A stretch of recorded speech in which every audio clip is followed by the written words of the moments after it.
World leaders gathered at the Hof Hotel in Munich as global security challenges took center stage.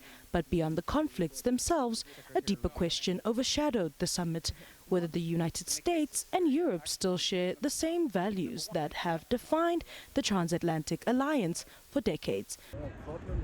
Political analyst at Ludwig Maximilian University of Munich, Moritz Weiss, says while common interests remain, shared values are increasingly diverging. We may still have common interests, but I think we decreasingly have common values.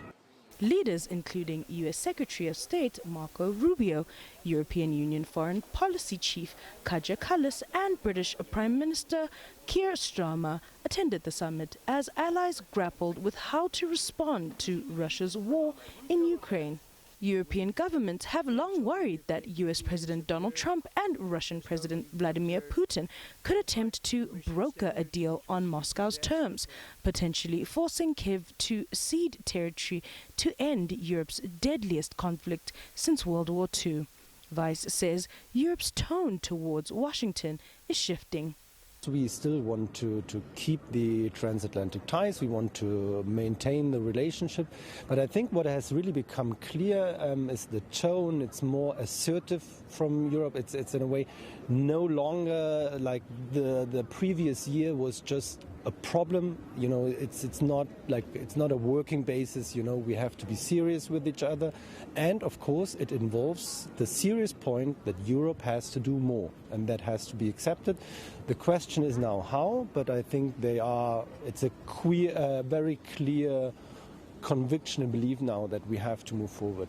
Ukrainian President Volodymyr Zelensky used the platform to push again for a clear path to European Union membership, arguing it would strengthen his hand in any future peace negotiations. Zelensky demanded was like a date for the EU accession, so he can only go into the peace talks when he has a date for EU membership. There I'm quite pessimistic that he will not get that. I think there will be a clear commitment by the Europeans in a way to help him with his negotiation position. But at the same time, probably there will not be a date like he tried to get it.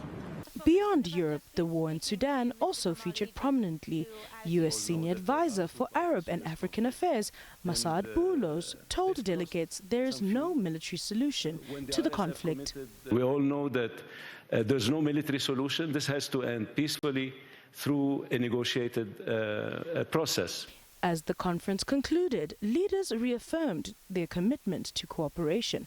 But lingering tensions suggest that while strategic interests may align, the question of shared values between the U.S. and Europe remain unsettled.